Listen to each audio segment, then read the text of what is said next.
What's going on, team? Proof here, and welcome back to the next deck profile I'm doing for standard Raging Tactics post. I can't talk. What's going on, team? Proof here, and welcome to the next deck profile I'm doing for spikes for post Raging Tactics using the card fight, or keep calling it using the Vanguard EX game. And this deck that I'm featuring today is going to be one that's centered around General Seifried and the General Seifried support cards, kind of sort of in the Persona Blasters, which are Grandmobile, Breaking Grandmobile, and Detonate Barrel, which both have effects that if you soul blast a copy of it, you get an additional benefit from it. And one of the easiest ways to trigger it is through General Seifried, and then there's also ways to trigger it through Renaldo and Gyro Slinger, but we'll get into that.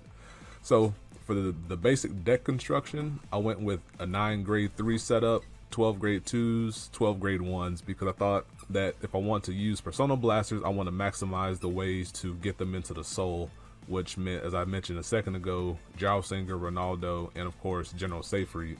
And then of course, if you need to have Persona Blasters, you need to have multiple copies of them to be able to make sure that you have one in soul for use. So for this deck, I played 4 Grandmobile and 4 Detonate Barrel. And then of course you gotta have good old Brakki, aka Forever Bunny. It's gonna come with me everywhere.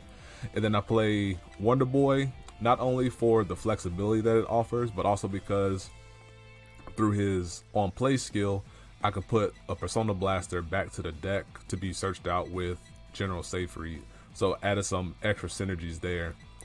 And last but not least, for the deck construction, I play 4 Punter because to me, every spike deck you're gonna use is gonna start with, in the grade 1s at least, gonna start with offensive punter as a 4 of, because as I mentioned in the previous video, it's a 2-for-1 essentially, because as you ride it, you draw a card, and then when you ride the grade 2, he has the Forerunner ability basically, so you can call it from soul to a rearguard circle.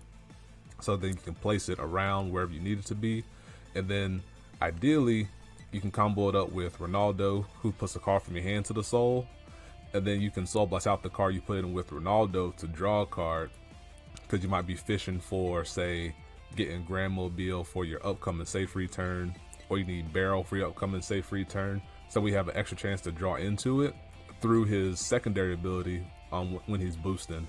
So all in all, it's like a great synergy piece, and it's just a great efficient card. And when you're playing spikes, or pretty much decks in general, you really want that's good efficient cards for use. So that's why I, in my opinion, gonna be starting with Punter. And the basic strategy around this deck is to, if you have, say, 2 barrels in your hand, you want to try to find a way to set it up as soon as possible. I don't want to say that. The basic strategy around this deck is to conserve your pieces, your Persona Blasters, as you need them, and then get the payoff of using it as soon as you can. So if you open up with, say, 2 Detonate Barrels, since he doesn't have a counter blast cost, if you open it with Renaldo, you can put 1 into soul for Renaldo, and then you can either have 1 in hand or call 1 off top with Renaldo. So now you have an additional attacker, which is going to attack for 20,000 plus. Soul blast out the other barrel you just put in and draw a card. So you get to tempo out your opponent with big power, push their damage high to set up for your Detonate Barrel, but your Grandmobile Seifried combo. You do have to watch out for counterblast, because it's much more counterblast intensive than the previous deck, which featured Bullspike and Bad End, because the combo with General Seifried with Grandmobile, if you're using General Seifried to set it up, requires 2 counterblasts to use. And ideally you want to have 2 counterblasts and 3 cards in soul, because for that particular combo, because Grandmobile costs a counterblast, and then General Seifried, his on hit ability costs 2 soul blasts, and then Grandmobile also costs an additional soul blast because you have to soul blast out himself. So the main combo chain is that you attack with Grandmobile unboosted, you attack with your other side that's not your Vanguard, ideally you might be a Brakki or something like that, and then you attack with General Seifried, and then you activate Barrel which only triggers when your Vanguard attacks. So you Counter Blast, Persona Blast, restand it, and so you're threatening to pass triggers to Grandmobile, and then if Seifried hits, you can restand the other column or the other unit in your front row as well. So you get 5 attacks off, which is something that Spikes haven't had the benefit of having in Standard up to now. So this deck is kind of built to take advantage of that primarily. There is no counter charge option here outside of healing, so you can consider adding in Franny at some point somewhere if you think you need it. You can also consider playing 10 grade 3s with a secondary Bullspike, but for the purposes of showcasing the deck and trying to get the combos to come together, I played max 4s across the board. You could probably dump off a Gyro Slinger to add in the 4th Bullspike. That would be my recommendation. Or, yeah, probably that, because Wonder Boy is, to me, automatic 4-up for this type of deck, and then Punter should remain a 4-up because you want to see it first ride as early as possible. So, that'll do it for the deck. Of course, this deck is playing 8 crit, 4 draw. I still don't think this deck would need like 6 draw or something like that. You might feel otherwise depending on how you prefer to play your Spike decks, but to me, I think 8 crit is a nice way to go about it. So that'll do it for the deck. As I did with the last video, the replay is going to come from CFA just because it's much more efficient for me to get the games in through CFA and then do commentary over top of it, which I know people enjoy that, and I think it's fun. I think it's fun to be able to get an insight to what I might have been thinking at the time, and then it helps me see something I could probably do better in the future. So that's the deck profile. I'll stick around for the replays and hope you enjoy them. So I'll see you guys in a second. All right, back here, a couple replays. I'm going against Angels, and I'm going first. It looks like, yeah, I'm going first. So I end up top decking into Punter, which is really nice. Otherwise, I would have rode Wonder Boy because I'd rather hold on to the Gyro Slinger to set up for Barrel, but then also top deck into Renaldo. So sometimes the game just gives you what you want. So I put Barrel in because I had the other one in hand to set it up, and then I ended up calling out Punter and then got another Punter. So it gives me 3 ways to dig for grade 3s, which is this is the high roll replay that I wanted to show. Just kind of show if things just go off crazy in terms of having the setups. So end up drawing a card here, and then I forgot to use him immediately after, but the way Punter works, as you can see, after it boosts, or when it boosts Soul Blast 1 at the end of the battle, put it to the bottom, draw a card. Unfortunately, I didn't get a grade 3 despite having 3 checks at it. And did I not use the other Punter? I did. Oh, that's right, because Punter came out from Soul plus Barrel plus the other one is 3 Soul, which is how many I had. So I didn't have enough Soul to use the other Punter, and I held off on using Gyro Slinger because I thought I might see a grade 3 somewhere in that top 3 cards. So these things happen. And then I block heavily here, thinking that I would get the grade 3 off top, and it held off upcoming Ergodial things. Excuse me. But have the G assist. I did find the Seifried, but since Detonate Barrel survived, I can use General Seifried to put this barrel in the soul, call out an additional barrel, and then I can reuse the effect. So beautiful things going on right now. And I use Seifried a second time, and then this way it sets up for Punter potentially. Assuming that like this, now this is a bad play on my part. I should have went Barrel first and then Seifried, because then if Seifried didn't hit, I could use the Punter in the last attack to draw myself a card. So bad sequence in there on my part. Another reason to show these replays, kind of show you guys some of the small intricacies that can go on with in terms of optimal attack setups, optimal soul setups, things like that.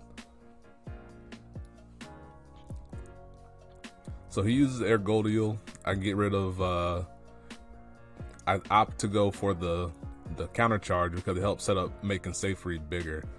One of the downsides to using General Seifried, which what you need to keep in mind, is your cards in deck in terms of having copies. As you can see, I've been getting a lot of offensive Punters here, which meant that chances of being able to get one later goes down. I did end up top decking into Grandmobile while my opponent's at 5, so I can set up for a massive chain of attacks here. And I have 5 soul, so I'm able to do enable the whole sequence here of having Grandmobile into Wonder Boy into Seifried. So my opponent takes it, but that's how it would have played out, was that I was going to attack with Grandmobile, attack with Wonder Boy, likely using one of the soul here for Punter. He goes back to deck, which also helps enable it to be searched out with Seifried in the future, should this one survive. And then I attack with Seifried, restand the Grandmobile with the last counter blast remaining, and then threaten the on hit, and then I can have triggers to pass over for Twin Drive. So that's that game. I'm gonna pause it real quick, come back for a new game. Hope you guys stick around for that one as well. So this one here, I'm going to this Gear Chronicle, and my opponent's going first. So similar to the Bullspike bad end deck, I might opt to go, I can be more aggressive as long as I open up with Punter, as you can see I did. So I ride Punter, and then I opted to call out Wonder Boy to put more pressure on my opponent, because against Gear Chronicle, I don't want them to have the game last long for them to get to the 19 requirement for Mystery Flare. So we try to avoid that at all costs, and it helps get a card out of their hand. They did end up, they have Valkyrian here, so instant 5 is nice. I did check a trigger here, but I was able to enable the Renaldo and have the double barrel set up once again. So you won't always have it, but if you have barrel, I would likely put it into soul, even if I don't have an additional one, because there's a chance I could roll it off top. I did get a little extra greedy here, using Gyro Slinger, but that's because I knew I had barrel as a backup, and I knew I had one Punter and soul to recoup. So I thought it'd be worthwhile to be more aggressive with my resources here, because I'm going to end the turn with 6 cards in soul, or 6 cards in hand anyway. So then I'm able to use both barrel and Punter to draw myself an additional card if I so choose, which I opt to go for because I do have Seifried first. I'm not going to be going into Bullspike first in this deck most likely, so I don't need to save as much soul. You do want to look out for, make sure you enable the 3 soul for the full chain, which is something that I failed to keep in mind here, because now I can't go Grandmobile Seifried for 3 soul without having another way to put cards in the soul, which is could be through Gyro Slinger if I choose to go that way. But my opponent here has 9 in bind for Mystery Flare for his crit plus triple drive. So thankfully I'm at 1 damage, so I can tank it, and it gives me more counter blast to use, which meant that I can instantly have the Seifried Grandmobile combo set up. Unfortunately, check the crit, so I go to 4, so that's scary, knowing that he could have, if he binds heavily, he can go into maybe the next turn or have his board get power, which is why I chose to guard this one. And it might give me a chance to get into a PG myself. So I ride Seifried. I put Force here because I have the Gyro Slinger back here already. Now there's argument to be made that I could have taken that 5th damage, because it would have given me 1 extra counter blast to use with General Seifried. Because as you can see, oh wait, never mind. I did bad math. I wouldn't have 3 in soul anyway, because I didn't count the one for riding up. So we're good. Ignore all what I just said. So I helped set up the. Actually, this looks similar to the field I had last time, except I had Punter back here. But attack with this unboosted because it still is going to force. I saved the bigger attack for last, just to maybe constrain them on resources a little bit more. Sorry for keep clearing my throat. But he guards Seifried here. Now, if I did have 1 counter blast, I could have used Gyro Slinger here and would have made my opponent need to have just a little bit more guard to survive.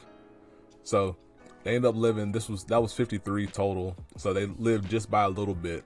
If I had just a little more power, they did top deck a wedge move for the quote unquote stride to go into their other Mystery Flare. Thankfully, they're not at 13. They're at 11. So they do miss out on the power, which with the way my hand is shaping up would have cracked through. So I tutor passed this because I was playing for the fact that if they checked one trigger, I'd be fine. Double trigger, I was dead anyway. And now this is argument here for why having a second Bullspike might be necessary, because now that I've done my big initial turn, I can follow with Bullspike on the back end and then pass around the force markers with the leftover soul that I have, which is the 3.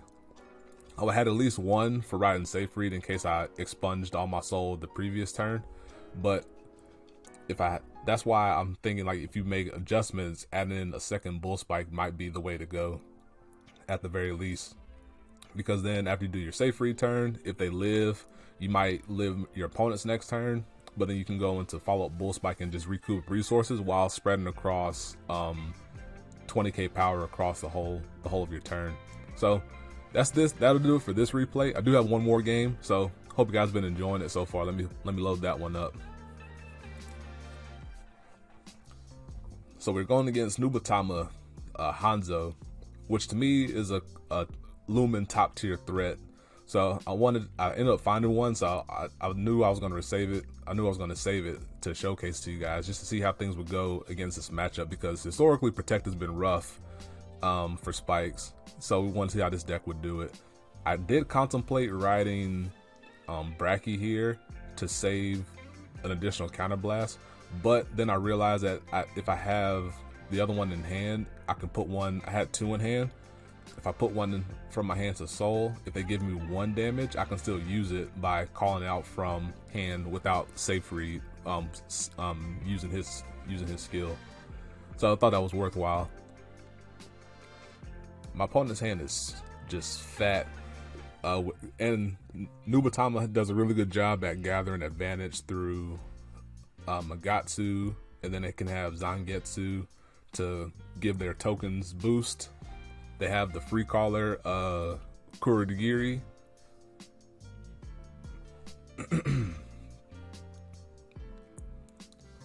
And then this gets +6 because you use the So I took the attack here just to enable Grandmobile. I was willing to accept any fate that happened. Just like if you check the trigger or something. And then suck in Brakki. And then that helped enable me get to 5 in soul. So I do have the ability to use both Seifried and Grandmobile at the same time. And I'm pretty sure if I didn't, what I think I did was I put Punter back here behind Vanguard to be able to use his skill to attack for an additional 2k. The number didn't matter, but it's still, I can filter it out of my hand for later. So big blocks here.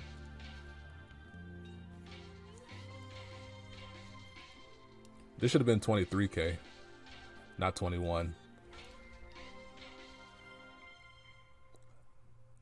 I did get a fresh Grandmobile for next turn, and I have the ability to enable it, almost.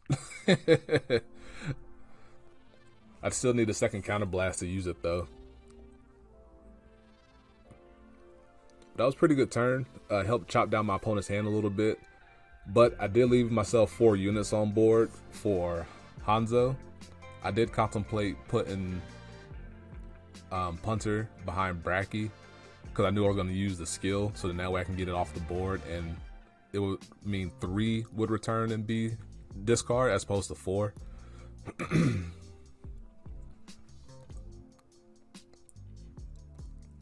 In theory, I could have given. I gave up the PG. I had 3 others in hand. Gave up the other Grandmobile, and I gave up both of the Gyro Slingers because I had 1 in hand. Now this is another. I do remember this turn here. I'm gonna misplay here, but I'll talk about what I did and what I should have done.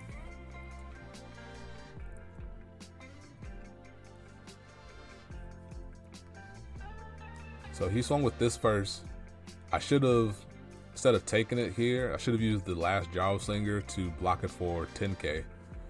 because now if you check the crit, I was gonna go to 5 as opposed to going to 4, and then I ended up using a PG anyway to block this attack here. So as opposed to using one card to end up in the same position, I used 2 cards and gave up a PG in the process. So that was just bad guard sequencing on my part. But at the end of the day, I ended up with 2 counterblasts. Now this is awkward because with Seifried and with Grandmobile, you want to move with the rear guard first. But since my opponent doesn't have a front row, I can't go rear guard into vanguard or rear guard to rear guard and keep the option of a heal open, which is something that I maybe could have done. I didn't have 3 soul that time, so I had to go vanguard before the other rear guard swing. Just trying to chop it down. This is where Bullspike would have come in handy. Like, granted, it plays into Jamie Congo a little bit, but I can be able to spread the power across, which does better job at chopping away at their hand than Seifried does at this point. So just another argument for adding in more Bullspikes. You can also potentially cut a Grandmobile down if you feel 4 is too much. If you know you're going to use it maybe like 1 time a game, you can cut down 1, play 3, add an additional Bullspike, and then you can go with the play 11 grade 1s, and then play 10 grade 3s, and play 3 Bullspike, 3 Grandmobile as well. So those are just different options you can go with. My opponent decided to chop down the Grandmobile, even though that's my last one. The other 2 are here, but it also helps lock me out in case you start checking crits, which they ended up doing here in this case. So that part's unfortunate because now he can chop down here and then make me guard here and lock me out. I chose to protect Brakki here because I had another one around.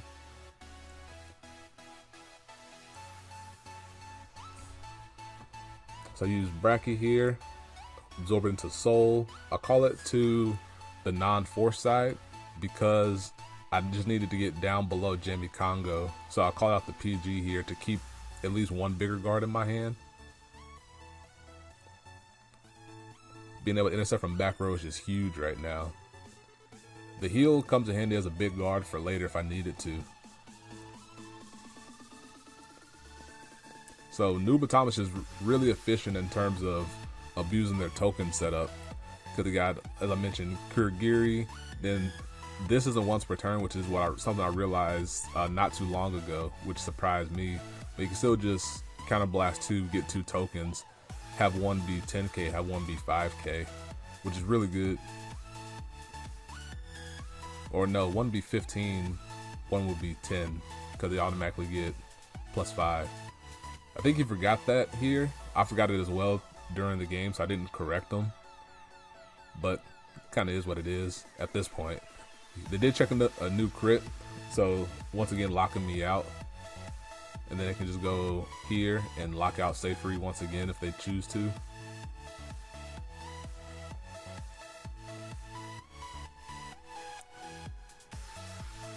So now they have 5 in hand. I thought they were going to draw 1 more. So things looking grim because I keep drawing triggers as opposed to drawing some more action. Getting my last Gyro Slinger would have been good here, because I could have put Gyro on force or something and then called out anything to the opposite force side to have 3 attacks, one of which is plus 5,000 from Gyro Slinger calling it out. So there's that one. If it was 2 triggers, if the first one was a trigger, I definitely would put it on Vanguard, because my best way of winning here would have been breaking the 2 pass, because without the additional counterblast, I think they should start gathering more and more advantage too quickly for me to recoup it.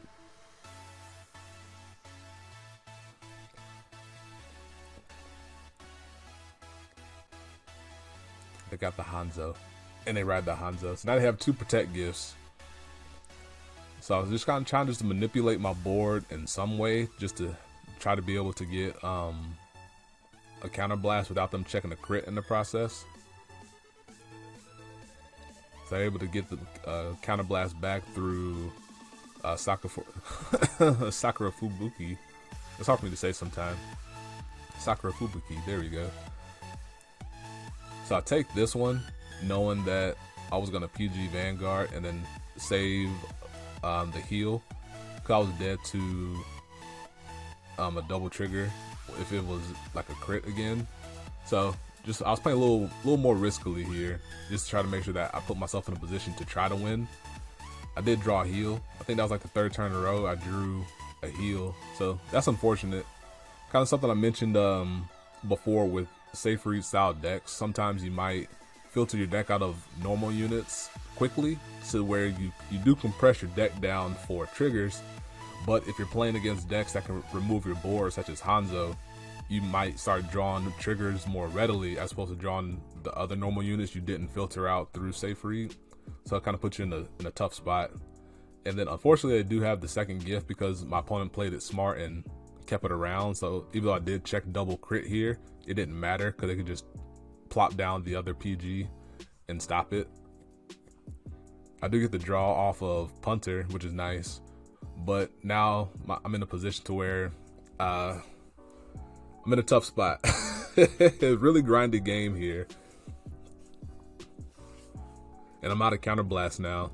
So it would have been nice to maybe have Franny, but definitely at this point, having Bullspike would have been much better for the success in this game. So I guess you can kind of see the writing on the wall here in terms of them starting to grind me down. Those go back. Hanzo gets buff. Then my opponent places down the last card, which meant that I can't do a fancy one to pass here, but my opponent would have broke it anyway. So real unfortunate. It was kind of close. Can I open up my deck and see? No, the replay isn't that advanced yet. But yeah, like it did well in the early game, but it did kind of stall out in the face of Hanzo. So if you're faced against Nubatama, you do have to watch out for both Jamie Congo and Hanzo at the same time. So you kind of have to temper your board, which is where cards like, for this deck, Barrel comes in handy for being power and efficient without having to commit a lot. Brakki, of course. Punter becomes a huge asset to have because it can Soul Blast out. You can draw and then return it back to deck, so you can add to your hand while reducing your board for Hanzo. So yeah, close the game. Almost had it. And I just wanted to show it to you guys, just to show you that what in the face of something that I consider like an upper tier deck, to see how things could have gone if certain things played out a little bit differently. So hope you guys enjoy. I know this last one was a little bit longer one. Let me know what you guys think. I'm enjoying doing the decks in their own little feature spotlight now. I do have ideas for, I think there's a couple other standard decks that are unique enough to showcase that I'm gonna start working on a little bit later. So hope you guys enjoy, and until the next one, peace, be easy.